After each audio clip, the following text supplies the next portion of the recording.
Bem-vinda, Sagrada Mulher Rebelde. Esse podcast é um convite de reconexão com a tua essência feminina. Um espaço para lembrar que sagrado feminino é sim para todas nós e pode sim ser muito revolucionário no nosso caminho. Eu sou a Sophie Fischer e é uma alegria compartilhar de um pouco disso tudo com cada uma de vocês. Sejam todas muito bem-vindas.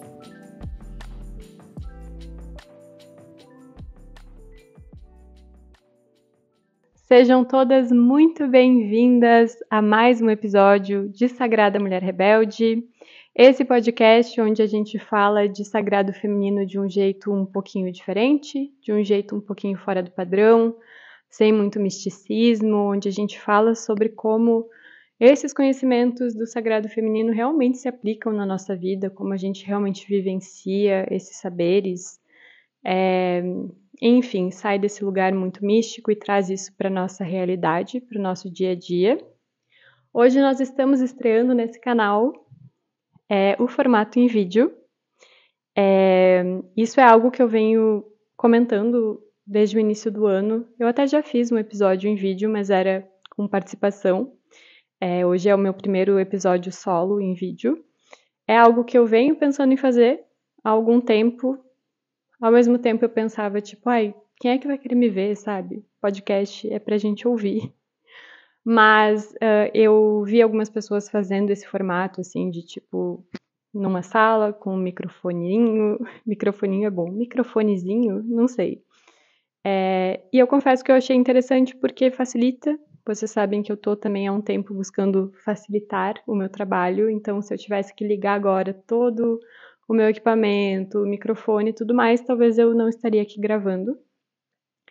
Também estou falando isso para justificar que talvez o som não vai ficar tão bom, porque estamos de fato com um pequeno microfone, um microfonezinho, ele não é assim dos melhores, mas vamos colocar boas energias para que ele cumpra bem com o seu papel hoje.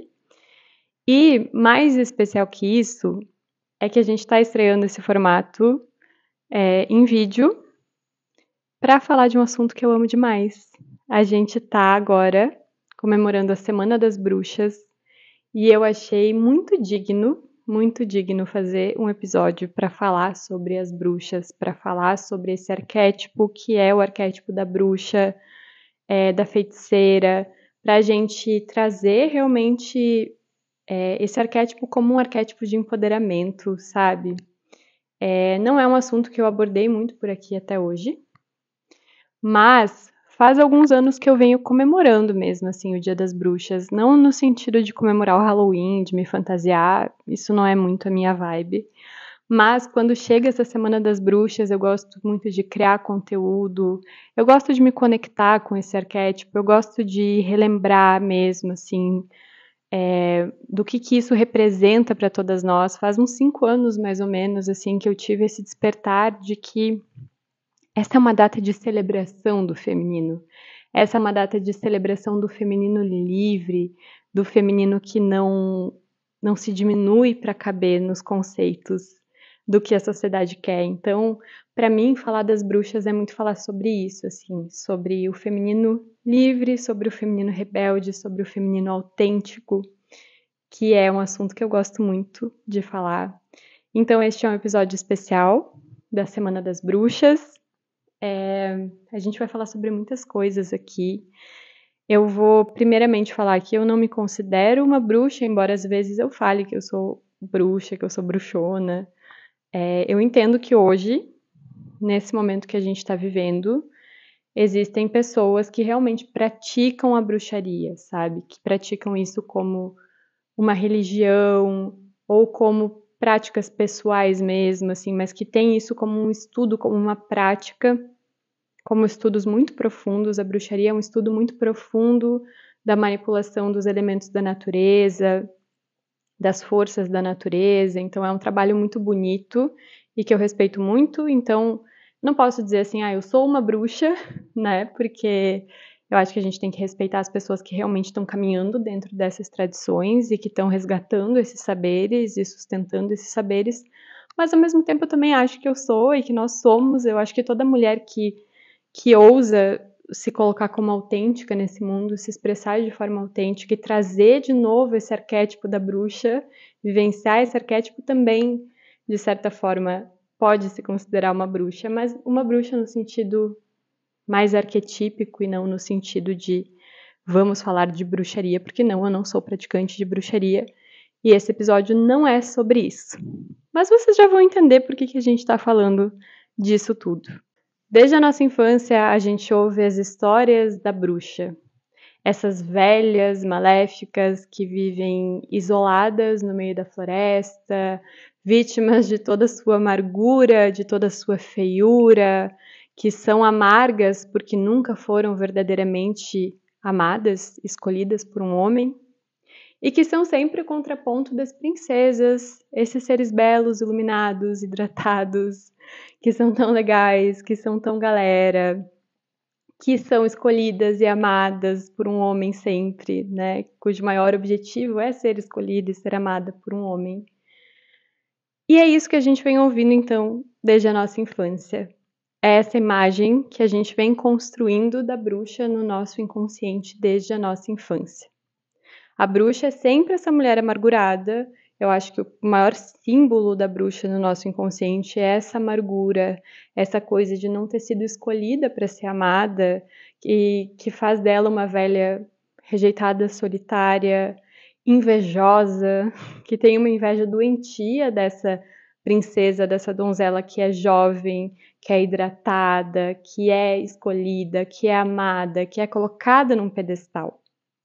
Mas a vida vai passando e a gente vai vendo que talvez, só talvez, essa bruxa solitária da floresta seja muito mais feliz do que a princesa, do que a donzela, porque ela vive para si mesma, né? O grande objetivo de vida da donzela é viver para ser amada por um homem, enquanto a bruxa, ela vive livre, ela vive sem essas amarras. E talvez toda essa mitologia tenha sido criada justamente para dissuadir a gente de seguir o caminho da bruxa. Mas, de qualquer forma, seguindo o caminho da bruxa ou não, a gente está na semana do Halloween, a gente está na Semana das Bruxas. Eu acho muito justo a gente falar sobre elas. A bruxa como um arquétipo, a bruxa como um mito, mas a bruxa também como as mulheres reais. Mulheres muito reais que perderam as suas vidas de uma forma muito cruel, naquilo que a gente pode chamar de maior ato organizado de feminicídio da história, que foi a Inquisição. Então, hoje a gente vai ter um papo de caldeirão, assim, a gente vai misturar tudo isso no nosso caldeirão, a gente vai misturar um pouco de mitologia, um pouco de arquétipo e um pouco dessa história real mesmo da Inquisição para a gente falar sobre a importância de resgatar o arquétipo da bruxa, sobre a importância de resgatar o nosso poder, de resgatar a nossa liberdade, de resgatar a nossa autenticidade, que eu acho que a bruxa é uma grande inspiração para todas nós, para que a gente possa resgatar o nosso verdadeiro lugar de poder. E aí existe aquela frase que diz que nós somos as netas das bruxas que não puderam queimar, e esses dias eu li uma frase que eu achei muito mais coerente, que diz que nós somos as netas das véias da Avon que não puderam pagar. Eu acho isso bem mais coerente, até porque se as minhas avós ouvissem eu chamando elas de bruxas, elas iam ficar ferozes comigo, embora uma das minhas avós tinha, assim, todo o perfil de bruxa, mas a gente não vai chamá-las de bruxa, senão elas vão voltar para puxar meu pé na madrugada. Mas nesse contexto da gente falar de netas das bruxas, sempre que eu escuto essa frase, na real, eu fico pensando que a gente não é, não, as netas das bruxas, a gente não precisa pensar dessa forma. Eu acho que muito mais do que isso, nós somos as próprias. Eu tenho muito essa crença, assim, de que nós somos as próprias mulheres que passaram por todas essas atrocidades, que foram perseguidas por serem mulheres livres e autênticas, e a gente voltou, assim. Mas essa sou eu acredito em reencarnação, eu acredito que a gente voltou sim, a gente voltou mais fortes, mais livres, muito mais rebeldes do que antes. E agora, em um mundo livre. Sim, um mundo que ainda destrata muito o feminino, sim, um mundo onde a gente ainda passa por coisas muito violentas, mas um mundo onde a gente pelo menos tem liberdade para falar sobre isso, ressignificar isso e retomar o nosso lugar de poder. Mas antes de falar dessa retomada e desse tempo que a gente está vivendo agora, eu acho muito importante a gente praticar a memória, porque um povo que não conhece a sua história está fadado a repeti-la. Essa frase é uma frase clássica de algum escritor que eu não conheço, não sei o nome, mas eu sei que essa é uma frase muito clássica e eu acho que ela cabe muito aqui, assim. A gente aprende muito pouco na escola, a gente aprendeu muito pouco sobre a Inquisição, assim, é uma página muito curta, talvez porque a gente mora no Brasil e isso tudo aconteceu muito mais na Europa do que aqui, a gente também vai falar sobre isso depois. Talvez não sei, nunca estudei na Europa, não sei. Também a gente fala muito da história dos povos europeus, então talvez realmente é algo que não se quer falar muito sobre. Então é um capítulo muito curto, a gente aprende muito pouco sobre isso na escola. E eu acho que se a gente não tem consciência do grande fundo de poço em que a gente já se encontrou, a gente corre sim o risco de voltar para esse lugar, embora pareça muito distante. A gente também tem que lembrar que os direitos das mulheres são muito recentes, tá? A Inquisição já aconteceu há um tempo, ok, mas os direitos que as mulheres conseguiram, eles são bastante recentes. E o conservadorismo tá aí, né, meus amores? Ele tá toda hora mostrando os dentes, nos lembrando que o lugar em que eles nos querem não é o lugar que a gente está hoje. Assim, o conservadorismo não quer as mulheres no lugar que a gente está ocupando, e é muito bom a gente trabalhar a nossa memória e relembrar realmente tudo o que aconteceu na Inquisição para entender a profundidade, assim, o fundo de poço em que a gente já esteve e como a gente está se erguendo desses escombros também. A Inquisição ela aconteceu entre o século XV e o século XVIII. Ela aconteceu principalmente na Europa, mas também aqui nas Américas. Mas ela não começou como um movimento de caças bruxas, ela não começou como um movimento tão violento, né? Na nossa cabeça, a Inquisição aconteceu assim de uma forma muito violenta desde o início.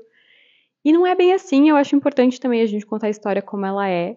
Eu falei um pouco mais sobre isso no último episódio, se eu não me engano, é o último episódio que eu fiz, que eu falei sobre o patriarcado, um pouco da história do patriarcado e da religião, e isso tudo está conectado com a Inquisição, está conectado com esse movimento, então vocês também podem ir lá para ouvir mais a fundo, assim, sobre essa história, sobre esse contexto em que a gente se encontrava naquele momento, né?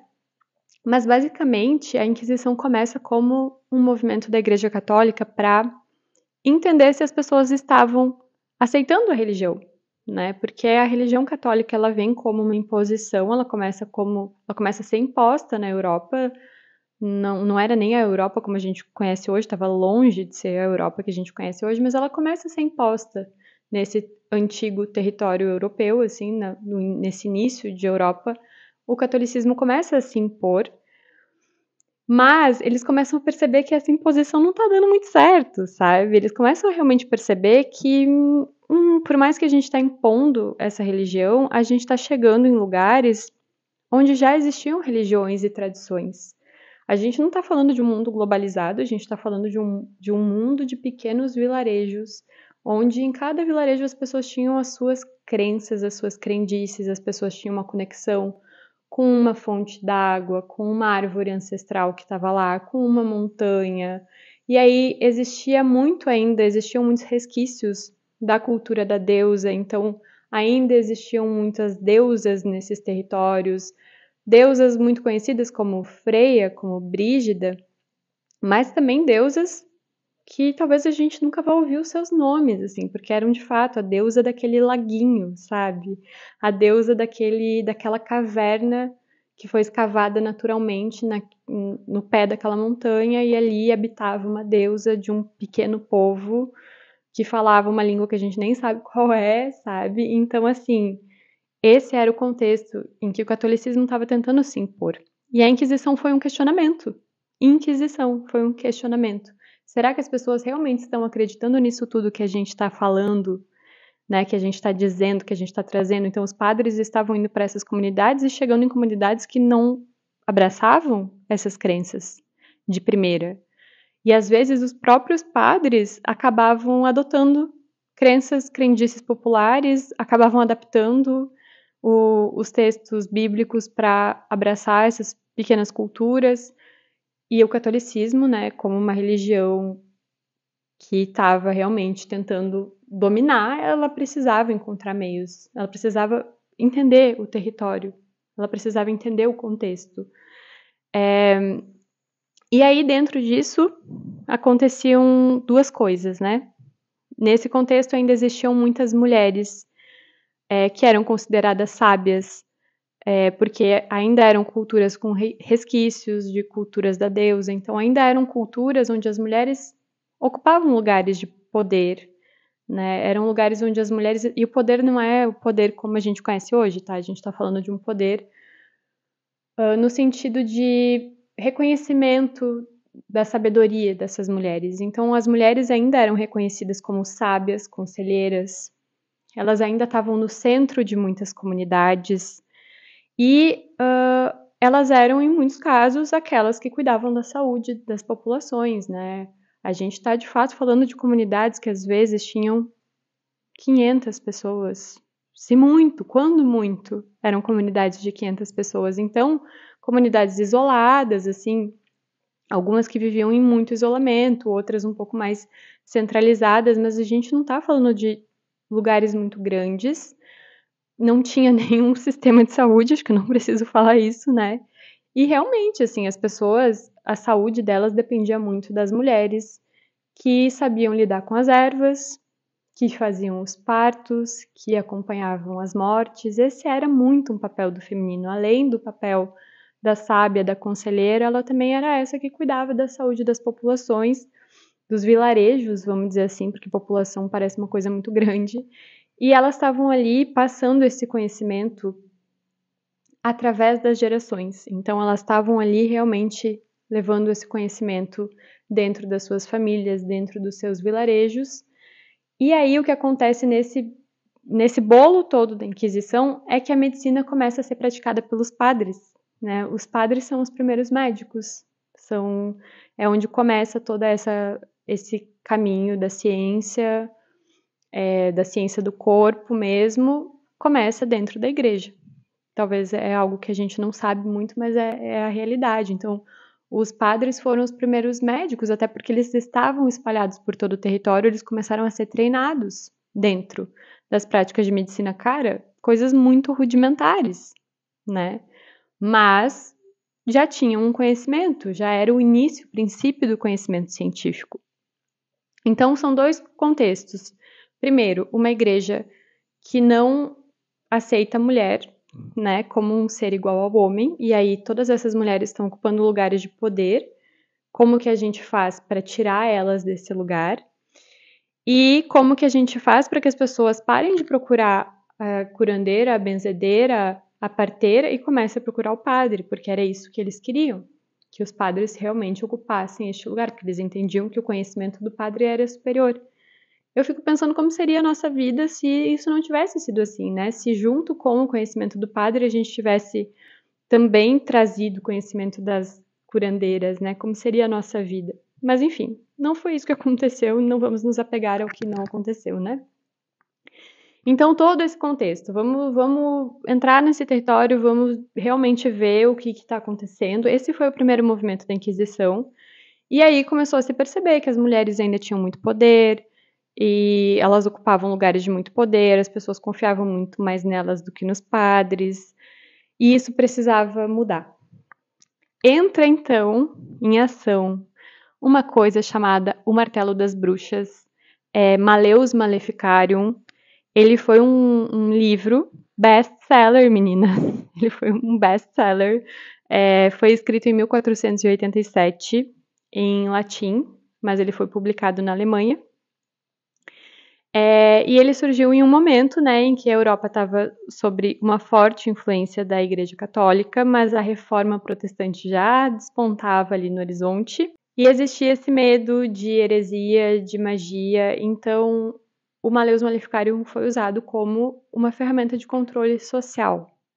Ele foi, aos poucos, não foi desde o início, mas aos poucos ele foi se consolidando como o manual oficial da Inquisição para identificar, interrogar, torturar e julgar as bruxas.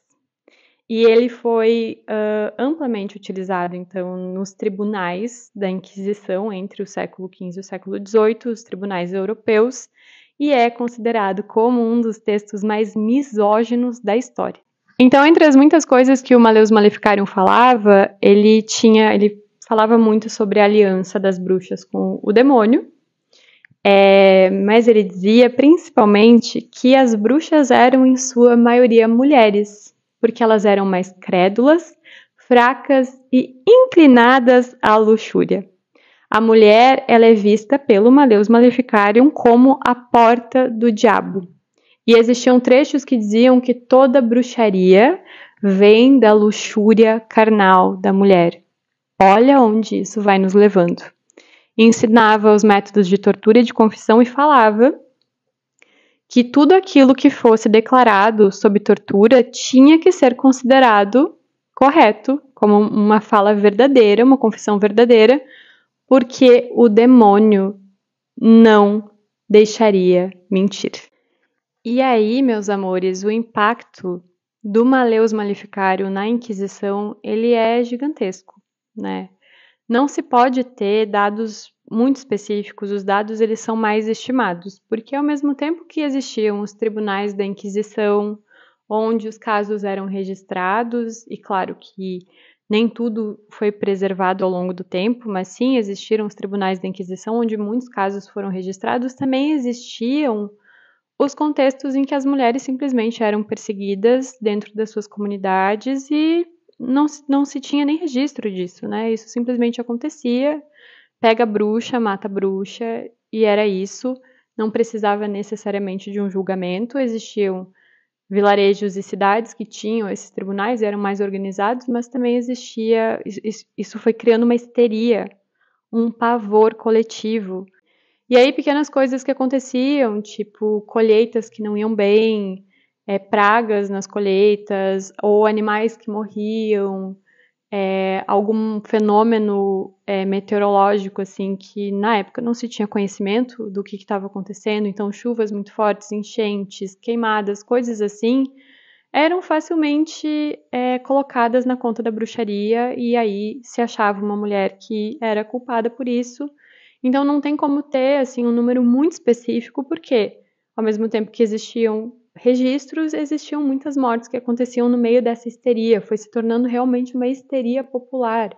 A gente está falando do best-seller de 3 séculos, né? A gente está falando de um best-seller de 3 séculos. Ok que naquela época nem todo mundo lia, a maioria das pessoas não liam, principalmente textos em latim, mas aí os padres liam, né? E iam disseminando esses conhecimentos, iam disseminando esse pavor, essa histeria no meio das populações.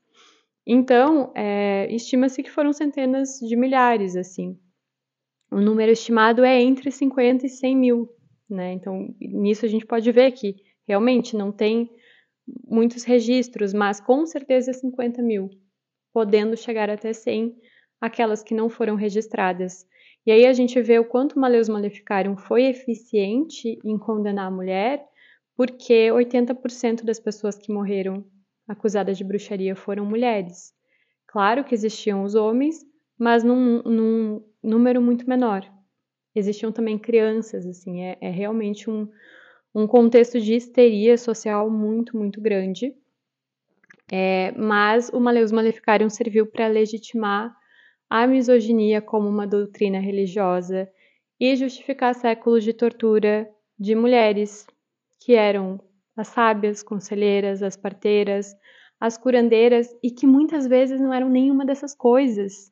Assim, eu acho que isso é muito importante de falar, porque a gente fica nessas de perseguiram as parteiras, as mulheres de medicina, né? E isso faz assim a gente ter assim uma coisa meio heróica, talvez, né? Tipo, nossa, essas mulheres que curavam e eram perseguidas e tudo mais. Mas assim, meus amores, tinha muitas mulheres que não faziam nada, que não faziam absolutamente nada, nada, e foram mortas dentro de tribunais e fora de tribunais. Eu vou trazer algumas histórias porque eu acho importante a gente relembrar essas mulheres, eu acho importante a gente honrar a memória delas. Eu tô fazendo uma série pro Instagram também e lá eu falo de um jeito muito mais irônico e talvez meio desrespeitoso com elas, eu penso, não sei lá. não é desrespeitoso com elas, mas eu falo de um jeito irônico para trazer leveza, né? Eu não quero que a gente também saia desse episódio chorando. Eu acho que a gente tem que entender que era um contexto de histeria, que era uma outra época, né? E, enfim, mas eu acho importante honrar a memória dessas mulheres, então eu trouxe aqui 5. Não vou também me estender dentro de muitas histórias, mas eu trouxe 5 mulheres reais, assim, pra gente não ficar nessa coisa heróica de as parteiras, curandeiras, herveiras. Não, mulheres que às vezes, gente, não faziam nada. E a primeira mulher que eu vou trazer aqui, ela também foi a primeira mulher a ser condenada nos tribunais da Inquisição aqui nas Américas, né, nas colônias americanas, no que hoje a gente conhece como Estados Unidos. Se eu não me engano, ela era da Pensilvânia, mas agora eu não gravei exatamente essa informação. E a Aos Young, ela foi uma mulher que cometeu o terrível crime de herdar terras, né, de receber uma herança. Esse foi o grande crime que ela cometeu. O marido dela faleceu e ela herdou as terras do marido. Os vizinhos dela não gostaram nem um pouco dessa história e começaram a criar coisas, criar histórias, né, que levaram ela aos tribunais da Inquisição. Ela não fez absolutamente nada, ela não era nem herveira nem parteira, ela não foi uma mulher que ela não cometeu crime algum. A única questão foi ela herdou terras. Os vizinhos dela não gostaram da ideia de ter uma mulher dona de terras. E também essa era uma forma muito fácil de destituir aquelas terras daquela mulher, né? Se você acusasse, isso aconteceu muito, se você acusasse uma mulher de bruxaria, as terras dela eram destituídas. E daí os vizinhos podiam se adonar daquelas terras, né? Porque ela falecendo, não tendo herdeiros, aquela terra ficava justamente para ser tomada pelos vizinhos. E no caso da Alze, ela tinha uma filha que se chamava Alice. Mas a Alice não, obviamente, né, sendo uma criança, uma menina, não herdou essas terras. E também tem uma história muito triste que 30 anos depois ela também foi acusada, né? A mãe dela faleceu e 30 anos depois ela também foi acusada e ela também foi condenada nos tribunais da Inquisição porque daí ela carregava a marca da bruxaria, né? Porque ela era filha de uma bruxa. Aí a gente tem muitas histórias na Alemanha também, é um lugar que tem bastante histórias. Uma bem triste é de 1590, uma mulher chamada Rebecca Lemp, que era mãe de 6 filhos e ela foi condenada, não se sabe por quê. Ela foi levada para uma prisão, né, onde ela seria torturada e lá dentro ela escrevia cartas pedindo para o marido dela ajudar ela a se libertar. E essas cartas foram usadas para condenar ela. Assim, ela tem uma das histórias mais tristes porque, de fato, uma mãe de 6 filhos não tinha nenhuma acusação pesava contra ela, mas o fato dela pedir a misericórdia e pedir a ajuda do marido dela através de cartas foi visto como algo muito criminoso, algo que condenou ela por bruxaria, né? E aí a gente tem uma querida que tem um nome engraçado, eu vou tentar ler certinho, Walpurga Hausmanning, que foi acusada de bruxaria na Áustria em 1587. Era uma parteira muito conhecida, com muitos anos de trabalho, e infelizmente uma criança faleceu em um parto.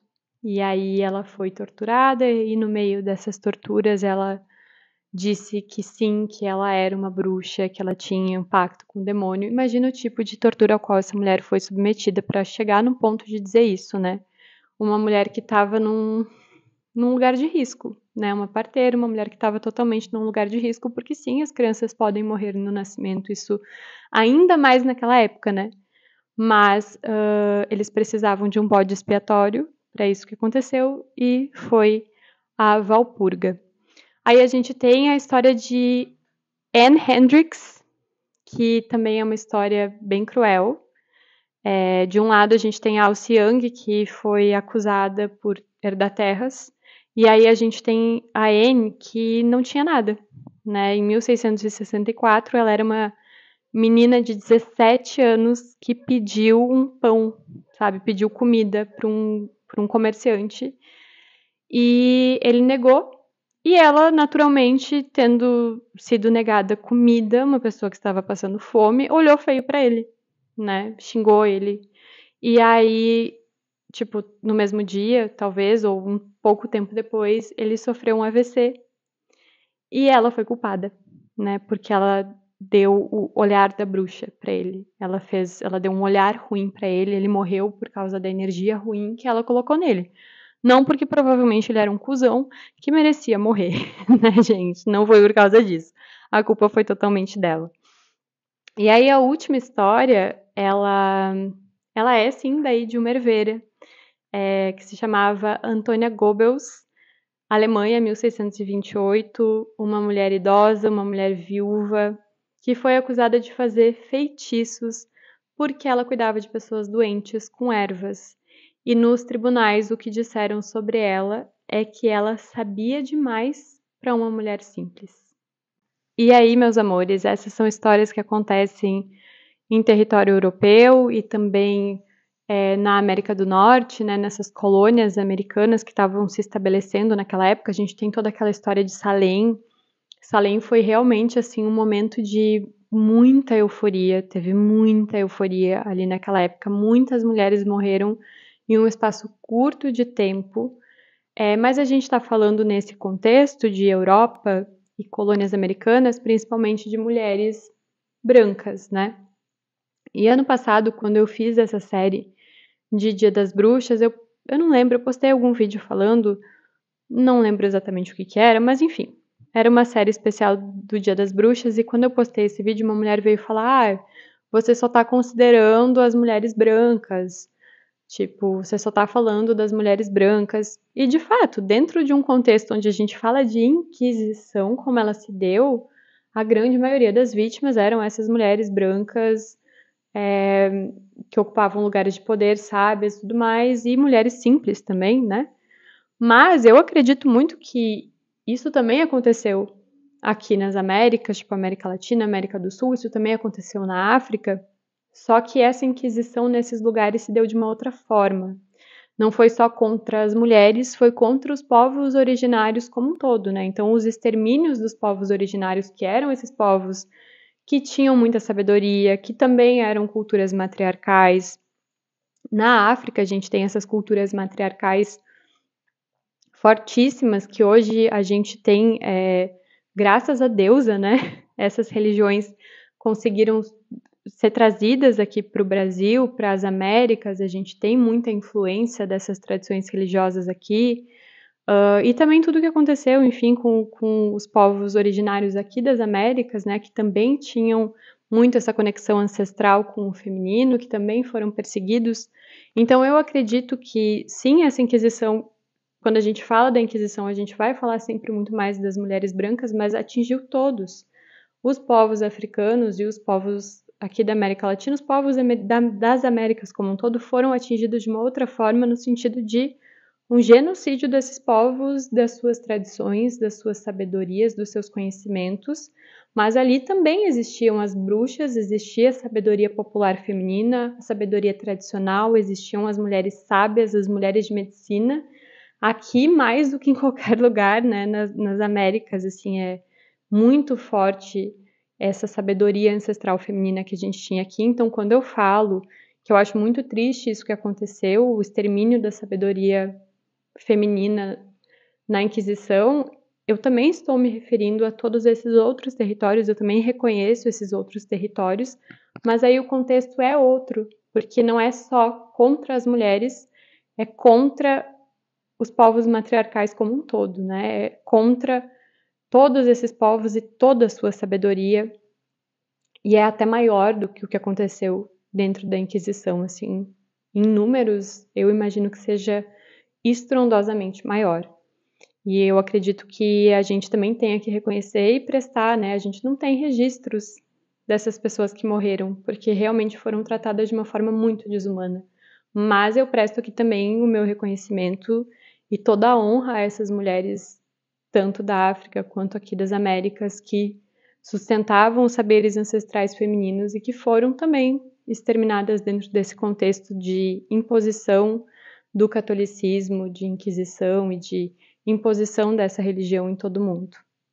E aí, então, fazendo um olhar geral, assim, sobre o que foi essa Inquisição, ela realmente foi, assim, para mim, no meu ponto de vista muito, muito objetivo, ela foi uma tentativa de controle político, não só controle religioso, mas controle político. Eu acho que política, religião, eu venho estudando muito sobre isso, assim, política e religião andam muito juntos, assim. Então, se a gente quer criar um contexto político onde os homens estejam acima das mulheres, a gente também precisa criar isso no contexto religioso.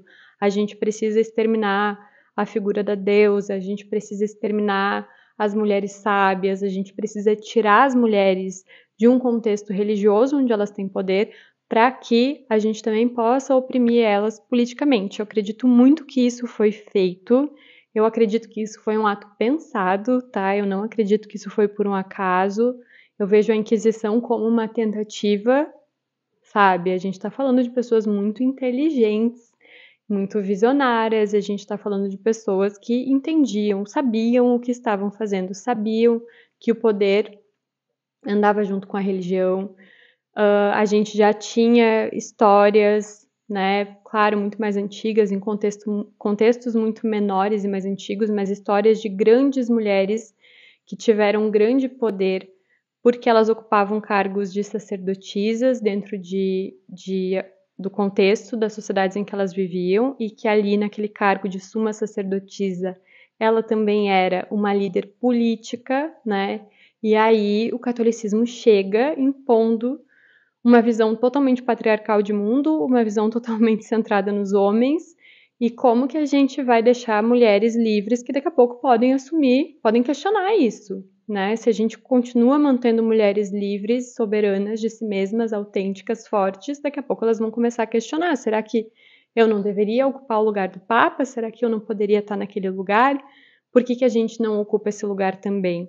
Então, sim, eu acredito que foi muito um controle das pessoas como um todo, mas um controle das mulheres especialmente, uma tentativa também de apagar os saberes ancestrais femininos, os saberes das mulheres, essas de medicina mesmo, das xamãs, das parteiras, das benzedeiras, e a repressão sexual e moral da mulher, porque a gente tem desde os tempos de Adão e Eva, desde que esse mito de Adão e Eva se colocou no mundo, esse medo que está enraizado nos homens de que as mulheres vão dominar eles através do sexo, tá? Vamos falar bem assim, diretamente, é isso, eles têm medo de perderem o controle, de serem dominados por mulheres por causa de sexo. Qual é a origem disso? Se isso realmente é um medo instintivo ou se isso é um medo plantado?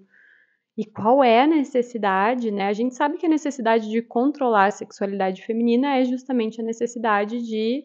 Aí a gente já falou sobre isso em outros episódios, né? Os homens não geram vida e é através da sexualidade que as mulheres geram vida, então, para que eles tenham os seus herdeiros com o seu sangue, eles tenham certeza que aquele filho é deles, eles precisam de uma mulher obediente, que é casada com eles, que é certinha, que não anda fora da linha. E tudo isso vem nesse contexto. Mas esse medo que os homens têm da sexualidade feminina de uma mulher que vive a sua sexualidade de uma forma livre, independente, sem amarras, eu não sei de verdade de onde vem esse medo. É algo que a gente pode analisar mais a fundo. Eu não sei se é influenciado de fato pelos mitos de Adão e Eva e tudo mais, e dos perigos de ser dominado por uma mulher, e todas essas histórias que a gente ouve de homens ao longo da história perdendo totalmente a cabeça porque tomaram uma chave e aí fizeram coisas totalmente erradas e foram manipulados por mulheres. E a gente nem sabe se essas histórias são reais também ou se isso também foi manipulado pra gente acreditar. Enfim, daqui a pouco o cara só era burro mesmo, sabe? E aí querem culpar alguém, culpam a mulher que deu uma chave lá nele. Vai saber. Eu não sei. Eu acho que a gente pode até olhar mais a fundo sobre isso no próximo episódio. Mas isso, essa repressão sexual da mulher, o medo de uma mulher independente, daí cria-se toda essa mitologia da bruxa, da mulher que é velha, que é independente, que não precisa de homem, para que as mulheres tenham medo de ficar sozinhas, né? De viver uma vida independente, para que elas entendam que Se elas vão se encaminhar para a velhice, que seja ao lado de um homem, porque isso dignifica a mulher. Agora, a mulher que escolhe ser sozinha, ela é uma bruxa. Eu lembro claramente que quando eu era criança, tinha uma mulher que morava na casa do lado da minha escola. Se chamava Maria Caberlon. E ela morava com o irmão. Eu não sei qual foi a história de vida deles, se nenhum dos dois casou, ou se algum dos dois em algum momento casou e daí ficou viúvo. Eu não sei. Eu sei que ela era uma mulher que não era casada. E todo mundo chamava ela de bruxa. Ela era bruxa. E aí o irmão dela, que era um homem sozinho, era extremamente grosseiro, estúpido, ninguém chamava ele de nada. Ele era só o velho. Mas ninguém, tipo, chamava ele de bruxo, ninguém falava mal dele nesse sentido. Mas a mulher, sendo uma mulher independente, idosa, que não casou, meu Deus, sabe? Cuida, olha a bruxa. Então isso ficou muito enraizado, sim, no nosso inconsciente. Para mim, talvez a pior coisa que a Inquisição tenha feito não tenha nem sido perseguir as mulheres em si, mas perseguir o poder feminino. Tirar das mulheres o seu lugar de poder, tirar das mulheres a sua expressão, a sua autenticidade, a sua independência, fazer com que as mulheres temessem mesmo ser perseguidas por seguirem um caminho mais livre, mais autêntico. Por exemplo, as mulheres começaram a ter medo de realmente não casar. Né? O casamento, através da Inquisição, a mulher começa a ter medo de não casar e disso ser visto como algo mal, então ela precisa casar.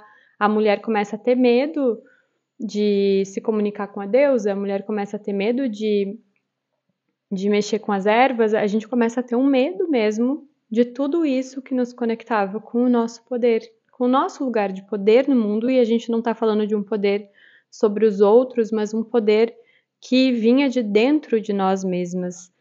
E faz a gente também criar este medo da velhice, do envelhecimento.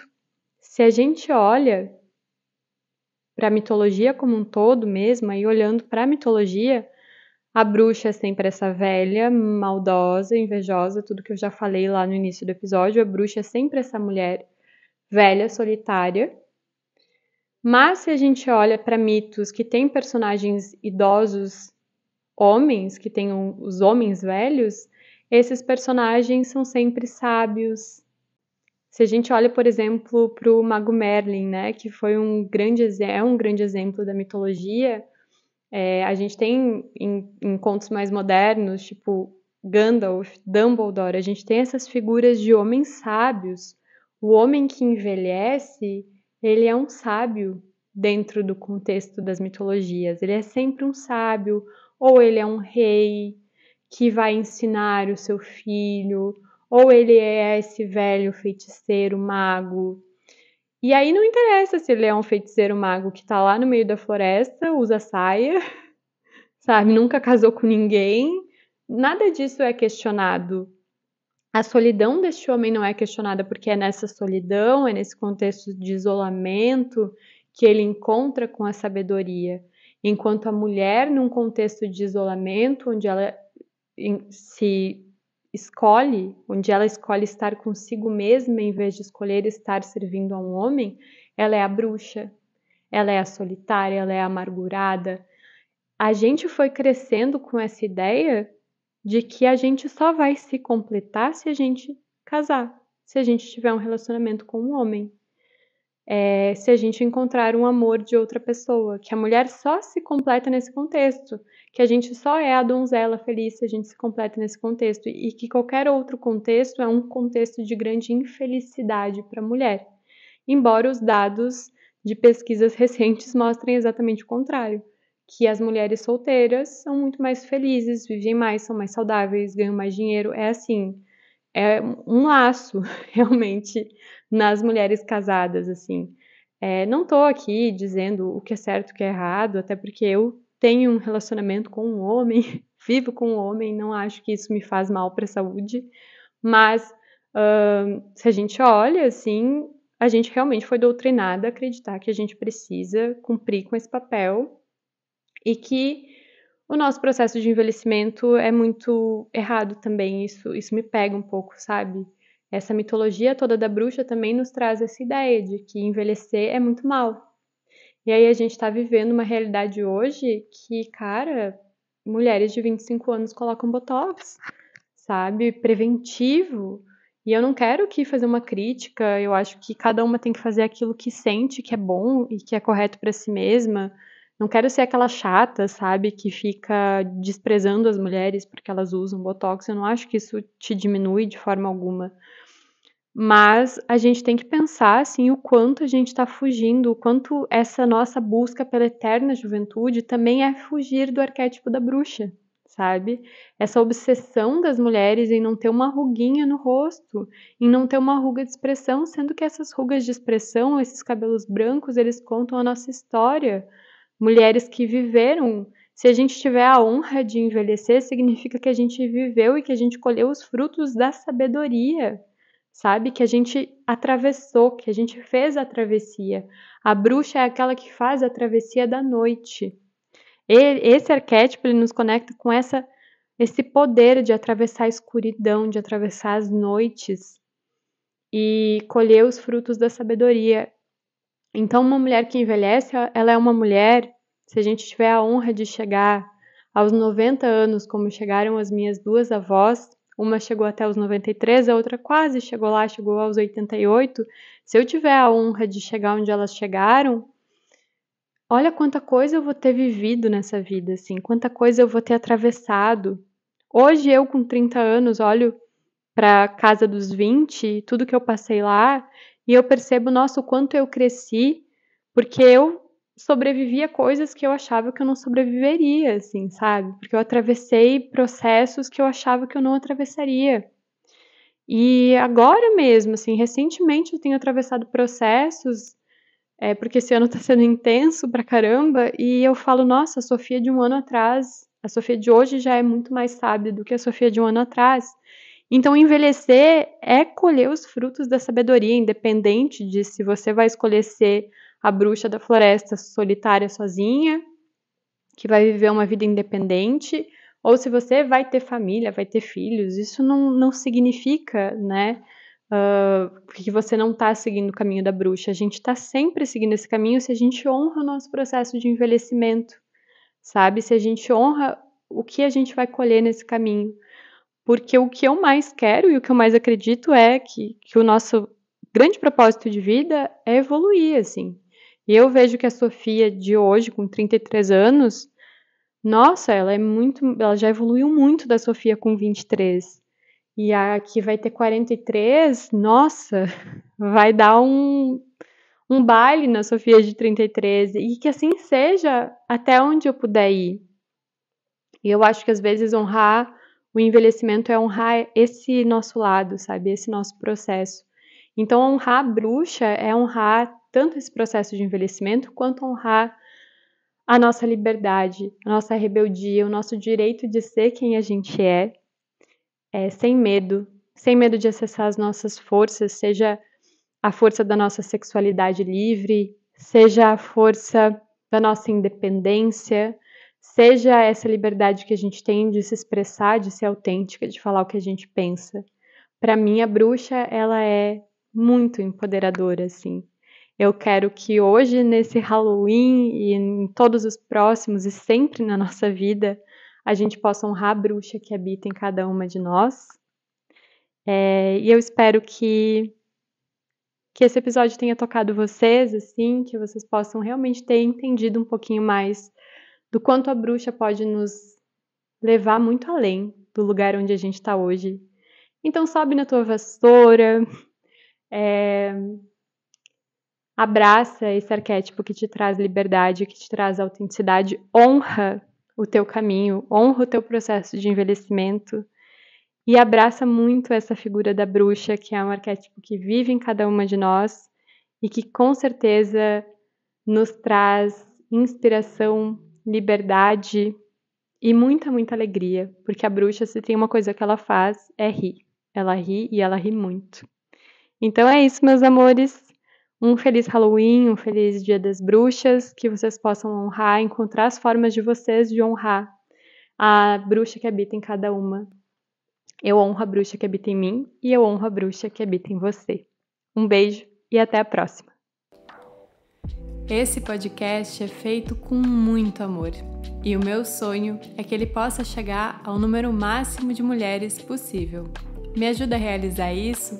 Compartilha esse podcast com as tuas amigas, chama elas para esse círculo e vamos juntas despertar a sagrada mulher rebelde que habita em cada uma de nós. Até a próxima!